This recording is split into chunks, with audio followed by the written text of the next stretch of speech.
Bonjour, nous venons de célébrer la fête de Pessah et nous entrons donc dans cette période déterminante de l'année qui est le Sfirat HaOmer, la période du compte de l'Omer. Nous allons essayer de comprendre ensemble ce qu'elle peut apporter à chacun et de quelle manière elle peut contribuer à bâtir la personnalité juive.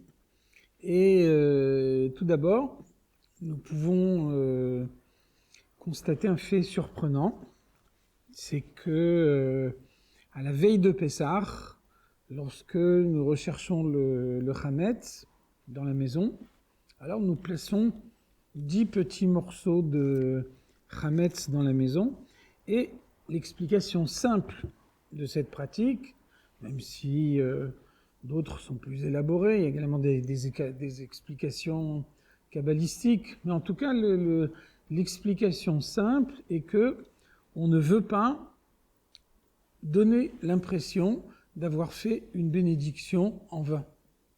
Et donc si on fait la bénédiction,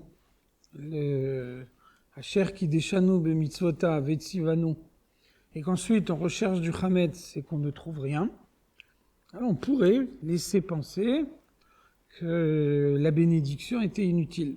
Bien entendu, ce n'est pas le cas, puisque la mitzvah, ça n'est pas de trouver du Hametz, mais c'est de le rechercher. C'est évident que si on le recherche et qu'il n'y en a pas, alors la recherche n'est pas remise en cause pour autant. En tout cas, on voit de quelle manière nos sages s'interrogent à ce propos et proposent cette solution des 10 petits morceaux de Hametz. Et on voit que 2 jours plus tard, dès le second soir de Pessah, nous commençons à faire la bénédiction sur Sfirat HaOmer, et là encore, nous faisons la bénédiction sur rien du tout. La bénédiction uniquement sur le temps qui passe. Et nous voyons que la bénédiction sur la destruction du Hametz, c'est une bénédiction unique, alors que pendant la période de l'Omer, il y a 49 bénédictions. 49 jours de suite, nous faisons la bénédiction sur le temps qui passe, sans que, en apparence, cette bénédiction soit liée avec un contenu spécifique. Alors vous voyez que l'explication qui s'impose à nous, c'est que le temps n'est pas quelque chose qui s'écoule de manière inexorable, qui est mesuré par la montre. Le temps se maîtrise. Le temps doit avoir un contenu spécifique. Nous voyons que la Chassidoute développe un concept qui s'appelle Hatzlacha Bizman, un temps fructueux. Et de fait, on voit bien dans la pratique que tous les temps ne sont pas identiques. On peut imaginer une longue période de temps qui s'écoule sans qu'on ait l'impression du moindre accomplissement, alors que à d'autres moments, le temps, bien au contraire, même un temps très court, peut être empli de tout son contenu. On voit que, par exemple, une fois un commerçant est entré en Yichidout, dans une audience personnelle que lui accordait le Rabbi Maharash, et le Rabbi Maharash lui a dit « Je t'admire.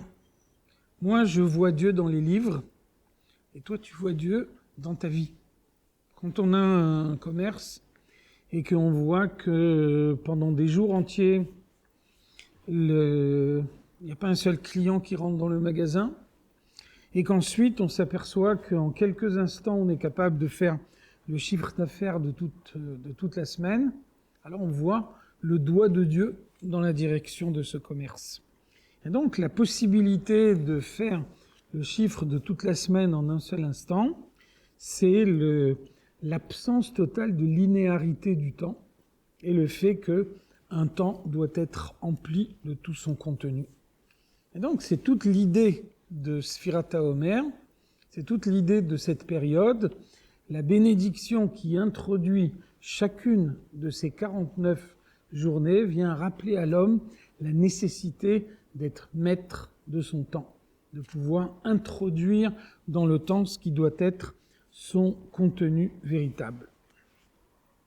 Plus précisément, nous voyons que la Sfirat HaOmer se décline en 3 périodes. Il y a Sfirat HaOmer telle qu'elle est pendant le mois de Nissan, c'est-à-dire pendant la seconde partie du mois. Ensuite, Sfirat HaOmer telle qu'elle est pendant le mois d'Iyar, sur la totalité de ce mois. Et enfin, Sfirat HaOmer pendant le mois de Sivan, dans les premiers jours de ce mois. Alors on voit qu'il y a un verset de Shir HaShirim qui nous dit « Moshcheni, attire-moi vers toi, acharecha narutza » nous courrons après toi. Et le verset se continue par Aviani Amelech Chadarav. Le roi m'a conduit dans sa chambre. Et donc on voit bien ici la déclinaison de ces 3 périodes. Moshcheni, attire-moi vers toi, c'est le mois de Nissan. Le mois de Nissan, c'est celui pendant lequel un juif est attiré vers Dieu. La sortie d'Égypte est à l'initiative de Dieu. Cette initiative de Dieu se renouvelle à chaque fête de Pessah. La fête de Pessah, c'est la naissance du peuple juif, la constitution du peuple juif en tant que peuple. Et donc, un juif est alors attiré vers Dieu. Et il doit révéler les forces profondes que Dieu introduit en lui. Ensuite, vient le mois d'Iyar, et pendant le mois d'Iyar, alors le verset nous dit « Acharecha narutza » nous courrons vers toi. Nous, au pluriel.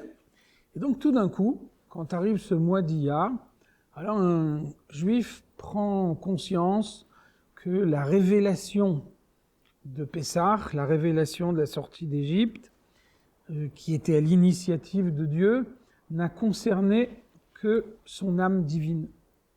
Et donc il doit encore élever son âme animale et faire en sorte que son âme animale puisse épauler l'âme divine, courir avec elle vers Dieu. C'est le sens de ce pluriel, narutza, nous courrons.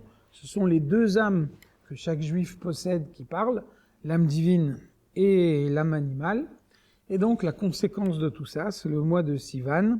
Aviani Amelech Chadarav, le roi m'a conduit dans sa chambre. Ça, c'est Matan Torah, c'est la révélation du mont Sinaï qui a créé une union profonde entre Dieu et le peuple d'Israël. Donc on voit bien que la possibilité de recevoir la Torah suppose une préparation morale de la part de chaque juif, et c'est précisément le but de cette période. C'est le moment du bilan, de l'introspection qui permet à chacun d'examiner chaque aspect de sa personnalité pour s'assurer qu'il peut intégrer pleinement la Torah qui va être révélée au moment de Rosh Hashanah.